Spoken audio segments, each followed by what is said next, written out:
В 1932 году в Советской России приказом Совета народных комиссаров было учреждено положение о противовоздушной обороне.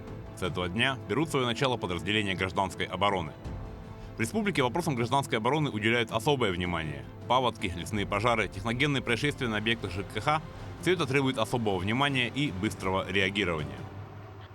Гражданская оборона в сравнении с прошлыми годами, она уже действительно имеет очень значимое значение на территории Российской Федерации, на территории нашей республики. И она получила новый облик, совершенно новый облик. У нас поступает и новое оборудование, новая специализированная техника.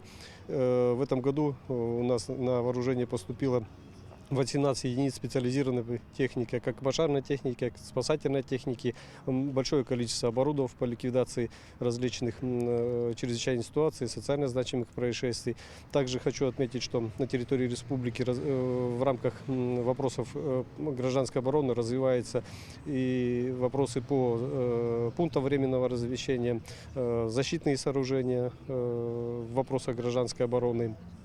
Также хочу отметить, что система оповещения на территории республики признана, на Дальнем Востоке, признана лучшей и готова к выполнению мероприятий по оповещению и информированию населению, благодаря также средствам массовой информации, которые активно участвуют и принимают участие в вопросах гражданской обороны в своей деятельности. Одним из приоритетных направлений в работе органов гражданской обороны является борьба с пожарами. Именно поэтому противопожарная служба на сегодняшний день одна из самых массовых и оснащенных. Штатная численность личного состава составляет 2716 человек.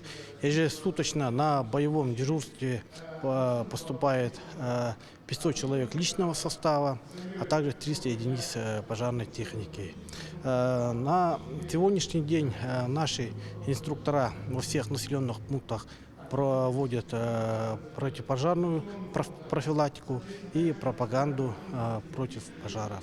Но мы также постоянно отрабатываем с населением республики, в том числе совместно с органами пожарного надзора, а также администрациями муниципальных образований. Молодежь к нам охотно идет на работу. На сегодняшний день у нас подписаны соглашения с Северо-Восточным федеральным университетом.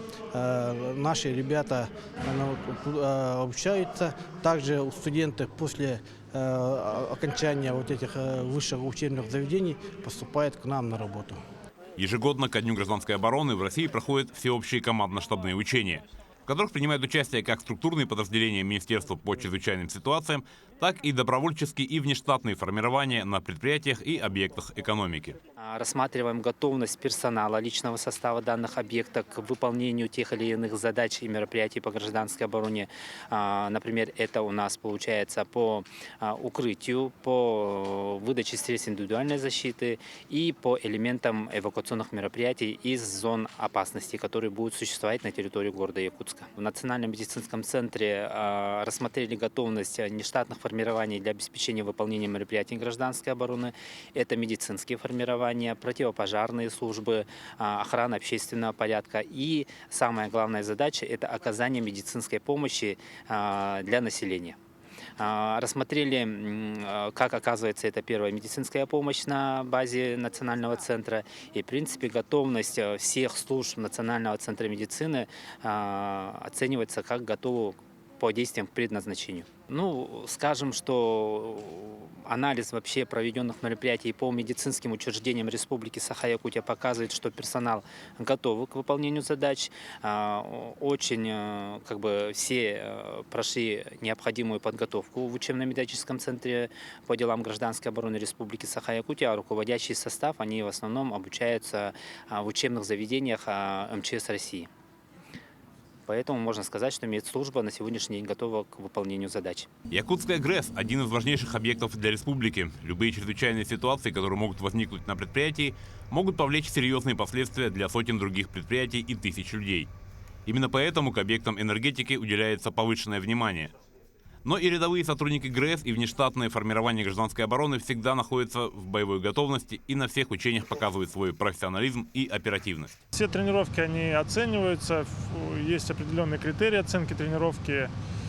Ну, с каждым годом, конечно, мастерство, профессионализм нашего персонала только повышается. Те, кто приходят к нам на станцию, устраиваются в течение года, они вливаются в наш коллектив, в наши действия. В принципе, большая цель этих тренировок направлена именно для тех, кто поступил впервые, чтобы они были в курсе, чтобы они могли применить свои знания, навыки именно в практике, если это возникнет такая необходимость. Всю практику Якутской ГРЭС, конечно, на практике нам не приходилось пользоваться защитным сооружением гражданской обороны. Я надеюсь, нам никогда не придется. Но мы обязаны поддерживать его в боевой готовности, в состоянии эксплуатационной готовности. Поэтому мы это делаем, отрабатываем. И если вдруг возникнет такая необходимость, чтобы мы были готовы ко всему. Мы стараемся охватить все аспекты. Вот. И из года в год легенды разные, поэтому на уровне организаторов они, конечно, известны. Мы у себя тоже на своем организаторском уровне их прописываем, прорабатываем. И дальше уже по сценарию действуем. Это и является одним из критериев действий персонала. То есть есть эталонные действия, которые прописаны в программе, и есть те действия, которые применяет персонал при проведении обучения. И мы сравниваем, что эталонно, а что было на практике. И это является одним из критериев оценки правильности действий персонала. Большое внимание в структурах гражданской обороны уделяется ветеранскому движению. Многие ветераны отдали службе более 30 лет, но и уйдя на заслуженный отдых, не теряют связи с коллегами. Государственной противопожарной службы Республики Саха-Якутия идет ветеранское движение, и мы с молодыми сотрудниками общаемся по праздникам, не только по праздникам, и будние дни, советы им даем, своего опытом делимся. В последнее время, благодаря нашей правительству Российской Федерации и президента нашей Российской Федерации Владимира Путина, особое внимание уделяется защите населения от пожаров, от стихийных бедствий. В этой службе должны работать только крепкие и надежные ребята. Можно с уверенностью говорить о том, что в Якутии система гражданской обороны работает отлаженно, и сотрудники не просто отрабатывают часы, они действительно служат на защите населения. Система ГО, в том числе и в республике, это эффективная и налаженная система. Службы и работники гражданской обороны сегодня в круглосуточном режиме стоят на страже и готовы в любой момент прийти на помощь. Это и пожарные, и спасатели, и медицинские службы, энергетики, транспортники, работники жилищно-коммунального хозяйства. Девиз Министерства по чрезвычайным ситуациям гласит: «По долгу службы, по зову сердца». Только неравнодушные, отважные и выносливые люди идут работать в структуры гражданской обороны, понимая, что от их действий и их работы зависят жизни и здоровье тысяч и тысяч людей.